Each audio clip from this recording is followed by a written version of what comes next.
Okay, first of all, thank you for coming.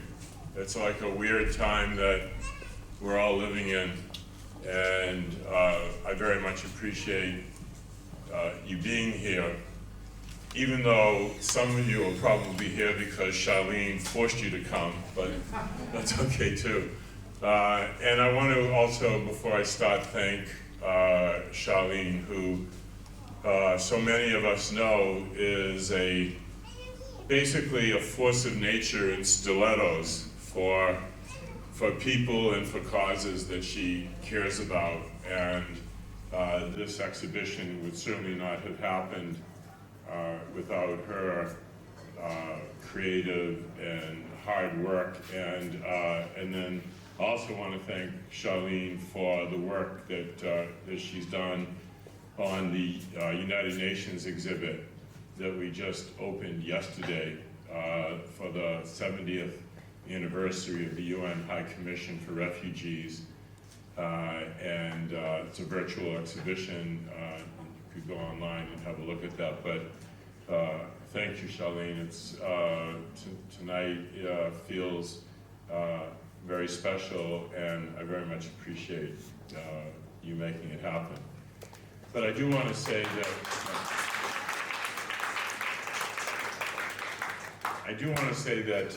I'm very sensitive about thinking about tonight as a party. I think that in this time of COVID, that would be a little insensitive. But it is a celebration. It's a celebration about hope and gratitude, and especially about the human spirit's ability to overcome.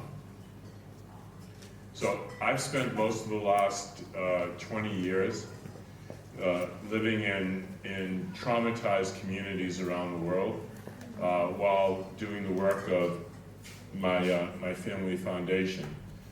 I've worked as an American in Afghanistan, a white guy in Rwanda, and a Jew in Palestine. And the most special moments have come from just sharing in ordinary people's daily lives. And these photographs, and the photographs outside and the photographs beyond, were born from those everyday moments. The children in this exhibit are refugees, child soldiers, immigrants, victims of war, and in some cases just plain kids that are living incredibly difficult lives. But even in the midst of what is sometimes mind-numbing destruction, the hope that is in so many of their young eyes, this guy at the end with part of his hand blown off in Afghanistan, that the hope in their eyes is their gift to us. They nourish themselves with gratitude for the smallest things. And it always makes me think about how much the rest of us take for granted in our daily lives. There's a photograph down at the other end that you can look at later of a little girl whose face was burned by an American bomb in Afghanistan. And I asked the question, in looking at that photograph, what did you and I get pissed off at today? Was it traffic?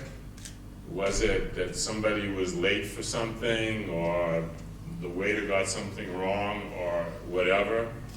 And put that in the context of what a little girl like that's daily challenges are.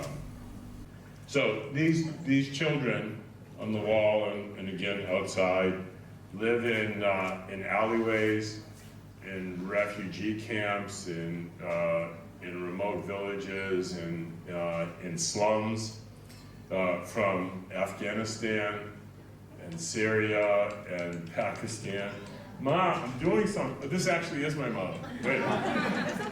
Yeah. Hey, I'm right in the middle of my speech, look.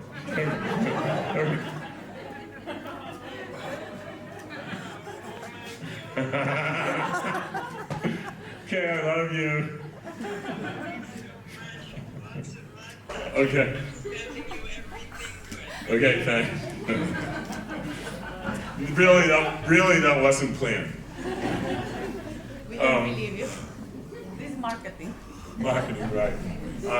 Anyway, these kids are from Afghanistan and Syria and Rwanda and Palestine and the Tibetan diaspora. And I was face to face with them because I was there to help. I didn't go to take photographs. I went there to help. And that's a big part of the connection that I hope you see in their eyes. A lot of what I do with photography has to do with human connection, with authentic connection. And in this time of COVID, as we've all sort of receded into our bubbles and feel this sort of dislocation and isolation, having a conversation about connection, I think, is particularly appropriate. So even before COVID-19, our connections have kind of deteriorated to sentence fragments and snapshots, and these things just sort of like bounce around the electronic ether and end up sort of like piling up in a bunch of nothing.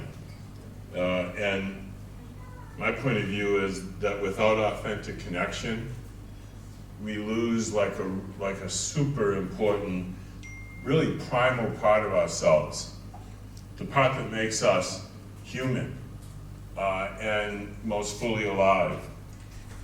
So whether it's the virus or the environment or the way we treat one another, hopefully we understand now more than ever how radically interconnected we are.